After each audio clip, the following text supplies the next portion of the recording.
Sénégalais, je vous comprends pas les frères. C'est quoi ces matchs amicaux là que vous préparez pour la Coupe du Monde? Vous allez affronter la France, vous allez affronter la Norvège, et si vous pensez qu'avec ces matchs-là, vous serez aptes, c'est pas normal les frères. Déjà le Pérou. Le Pérou, je les ai vus jouer, ils sont pas sensationnels. Ils sont pas... Allez, ils sont assez défensifs. Mais la Gambie les frères, vous jouez contre la Gambie. Comment pouvez-vous vous préparer à affronter la France qui est favorite pour gagner cette compétition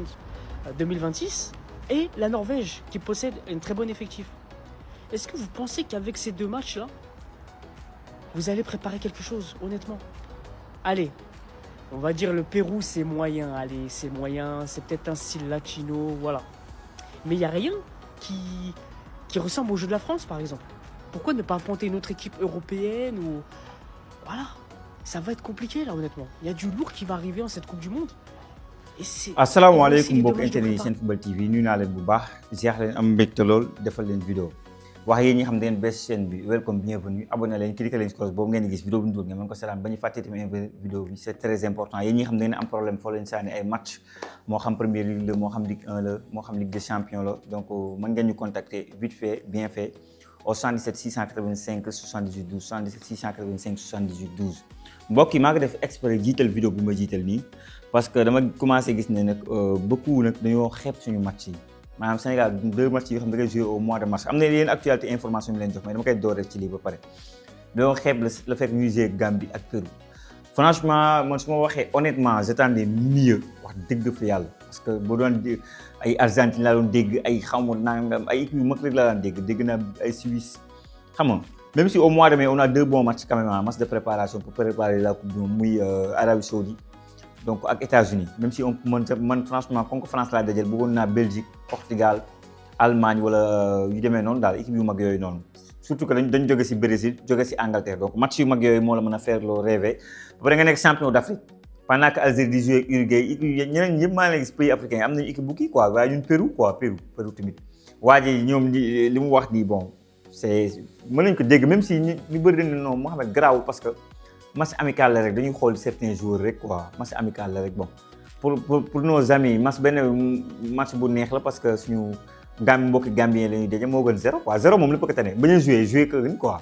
xam nga Pérou moo fi soon xëy na moo tax ñu jël Pérou mais ñu en tant que champion d'Afrique war nañu am match yu jàpp naa ñu gën match yi ñu am nii wax dëgg fi yàlla loolu laa gisoon quoi maintenant nag bon Pérou bi gis naa ne billets yi déjà ñu ngi koy jaay en ligne France ni koy joué beneen bi stade Me Abdoulaye Wade j'espère que xam naa dinañ présenter coupe bi supporter ñëw toog et tout mais pour man 2 matchs yi sax yëpp am na doon demee mënuñu ko jouer fii donte gars yi nee nañ mën a gën a Pérou andi leen fii day métti trop xam nga en terme financièrement parlant day métti quoi mais pour man waroon nañoo am mieux que ñaari équipe yi parce que même Pérou on pouvait avoir mieux que Pérou en Europe quoi xam nga saa ay moo xam Irlande genre yooyu ñëw yëpp dafa baax Irlande moo mën Pérou quoi ay Irlande c'est pas moi Pays de Galles équipe yi nga xamante ne peut-être amuñu fi autour benn bi mais ay équipe yu xamante ne tey jii bu ñu demee Sénégal match yu mag la quoi je ne te parle même pas waxuma sax ay Croatie ak ñoom seen mais mënoon nañu am genre équipe yooyu quoi mais Pérou c'est qualifié wu sax Coupe du Monde ba pare bon bu fekkee sa poule bi nga nekk ki nga koy gën a méngool peut-être mooy kii di jël 3e place mais France du Pérou Norvège du Pérou donc yow jël Danemark moo doon tene ci yow équipe yooyu noonu quoi yu ñu doon peut-être Norvège xam nga Scandinave yooyu côté yooyu noonu daal xam mu jël moo xam Suède ngay jël wala yu demee noonu daal mais bon 2 matchs yi moo tax dama bëgg mu nekk match yu xamante ne pour tester de nouveaux joueurs xool yenn yi quoi xool quelques joueurs yoo mosul gis xool leen ba tax damay andi benn jour boo xam am na ku ma ko bindal si commentaire moo xam ne def ko découverte souvent damay am ay abonnés yu bees wala boog nga def vidéo yàgg na nit ñi gisuñu ko sa abonné gisu woon vidéo boobu fekk wax nga si waxaat day ñëw si commentaire ne la Mohamed waxal si tel jour mën na la si topp sa jour ngay gis si commentaire boo soo waxee day yaakaar day ndóog leen te doon loolu fekk yow wax nga si bu yàgg ku su mel ni Zadi Kamvo par exemple maa ngi gis benn waay mu koy bindal commentaire si Mohamed s'il te plaît defal ñu découverte sur Zadi Kamvo te xamul ne def naa découverte sur Zadi Kamvo wax naa si moom waxaat si moom donc dama koy wax fii pour peut-être xamu nouveau peut-être internet bu bees nga parce que wala voilà jotoo ko gis Zadi Kamvo benn joueur la boo xamante ne ñoo ngi ko xam Toulouse muy jouer milieu défensif comme milieu défenseur la nag waa Crystal Palace ñu ko jëndee 25 millions d'euros défenseur la si taxawaay 1m88 âge moo ngi am 19 ans cette année avec Crystal Palace joué na 10 matchs donc Zadi Kamvo il peut bel et bien jouer pour l'équipe nationale du Sénégal. Donc, Koko Zeré, un très bon défenseur, voilà. Mais là où on a tellement de joueurs, maintenant des vidéos, c'est la défense. Ouais. Quand on a des recherches, mais nous avons des défenseurs, je suis si nous joueurs. 23 ans, nous avons des défenseurs. Nous avons des défenseurs. Donc, Zeré Kambo, comme Tilal Tati, comme Ousmane Diaw de Midtjylland, comme y a Mohamed Seck de Roma, il y a Elas de Milan, il y a le joueur de Mortal de Liverpool. Tout ça, c'est des défenseurs. Je ne sais même pas, je ne sais pas si je Michael Ngorfay. Nous sommes des jeunes défenseurs. Je ne sais pas Abdoulaye Ndiakhate Ndiaye. Le secteur beau, il y a un problème. C'est Aruna Sangati. Nous sommes des défenseurs. Donc, au même titre que les autres joueurs, pour moi, c'est à Pape de prendre des décisions. Moo tax lii gën ba gën ko bi nga xamante mën naa si taxaw moo dañu war a am équipe espoir rek moo ñu mën a aider ci lii nii gis ngeen ne waa garab yi waa entraîneur bu Maroc dafay démissionné moo tax waa Maroc moo tax mën ñu baal quoi Maroc non mën nañu baal pour ñoom coupe bi ñëw seen coupe la defaroon nañ seen bis defar lépp mais Maroc amul lenn lu war a mën a tax ñu téye suñu supporter quoi encore une fois libérer nos supporters quoi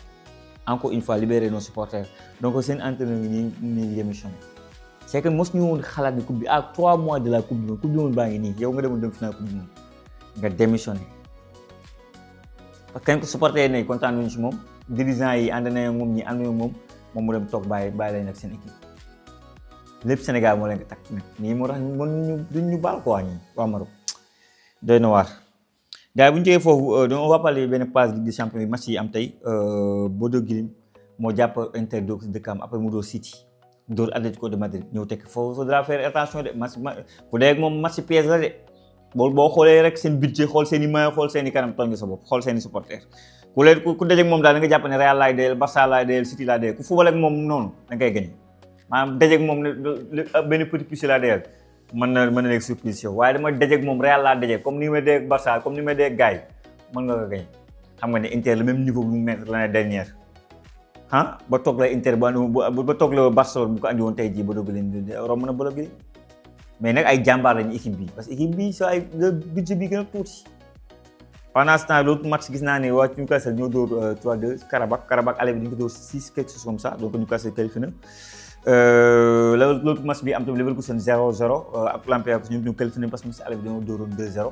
donc lii mooy match Ligue des Champions li ñu mën a noter mooy que les clubs anglais les 6 équipes ñoom ñëpp qualifié en Ligue des Champions. Arsenal, Manchester City, Chelsea, voilà, Tottenham, Liverpool, Newcastle, ñi ñëpp Angleterre lañ nekk Premier League ñoom ñëpp a qualifié c'est extraordinaire c'est tout simplement extraordinaire ça veut dire que Angleterre am na yenn équipe yoo xam mënuñu sax bokkuñu si kii yi da ngay leer mu ñëw ne ñu bokk si débat yi moo xam Aston Villa la tudd moo xam Manchester United la tudd seen équipe moo bëri te ñoo am ay joueurs de qualité quoi Premier League. Al Hilal dafa def match Al Hilal de qualité privée def match mu nekk résultat bu arrangé nag ñoom Sadio Mané ñoom Sadio Mané la arrangé de ñoom Sadio Mané actuellement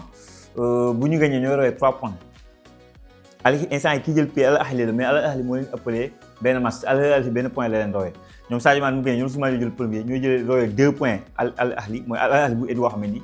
rawee Al Hilal bi xamante ne mooy équipe bu Kalidou Koulibaly bii match ñu tey 3 points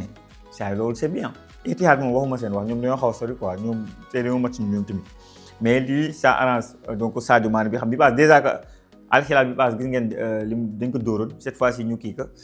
voilà c'est ça arrange fortement ñoom Al Nassr de ñoom Sadio Mané. Bruno Fernandes mën nañ ko jaay selon taskatu xibaar yi mais on parle de 100 millions d'euros képp ku bëgg Bruno Fernandes l'international portugais sur la table moom andi 100 millions d'euros sinon Manchester United du la ko jaay xaw ma nag ban équipe mooy génn 100 millions d'euros pour le joueur. loolu moom dinañ ko xool bu baax càmbar ko bu baax a baax. Neymar il se peut que il sera pas dans la liste du Brésil pour cette match contre France et tout jamono bi on parle que Ancelotti dina la ko boole si programme pour moom c'est très tôt nekk ko fi en grande forme xam nga yàggul wér nii aussi on parle que Neymar ku may tudd du si bokk quoi. leneen lu xamante ne nañ ko wax xam naa ne bon fa la ñuy tëjee information c'est plutôt El Hadji Malick Diouf intéresse fortement Chelsea et Liverpool on parle de 35 millions d'euros lii moom bu fekkee am na ko mu jaaxal xanaa man yéen Sénégalais yi jaaxal leen tu fais partie des meilleurs passeurs décisifs en Premier League je ne parle même pas de latéral mais de passeur décisif de manière générale balaa dara di xaw tu viens d'être champion d'Afrique tu es bon offensivement défensivement progressé nga carrément te nekk na un jeune joueur latéral gauche mooy poste bi gën a rare si football en général pour chercher un latéral gauche ba am ko moo gën a jafe tu joues la première ligue te dans un bon club West Ham même si day xeeb pour bañ wàcc championship soit Chelsea bu la laajee wala kii laaj la ni ñu koy waxte Liverpool warul betti kenn par rapport ak qualité yi nga wane boobu ba léegi warul betti kenn ba pare am nga benn match de progression bu assez intéressant franchement xaw ma nag ban choix la si war a def Liverpool ou Chelsea ci commentaire wax leen ma sax yéen j'aimerais bien avoir seen idée selon vous moom la war a décider dem Liverpool jouer foofu noonu wala dem Chelsea maintenant on offre de 35 millions d'euros gëwuma ko noonu parce que waa West Ham 25 millions d'euros nga jëndee donc mën na dem jusqu'à 45 millions d'euros lii xamaguñu coupe du monde la fa booy bi di def imagine coupe du monde te loolu lañ koy ñaanal mu toj coupe du monde nekk le meilleur latéral gauche on sait jamais mën na dem doubler affaire bi xam nga donc à voir daal na lay mujjee quoi donc de manière générale li moo nekkoon information bi ñu bëggoon partager ak yéen bàyyi leen ci commentaire ngeen wax ma seen xaar ak seen gis-gis dem suñu yeneen plateforme yi doole ñu bu baax a baax moo xam TikTok la moo xam Instagram la boo ñu tapee Senfootball TV incha allah di ngeen gis suñu logo bi jaajëfal naa leen wax leen ba beneen sur Senfootball TV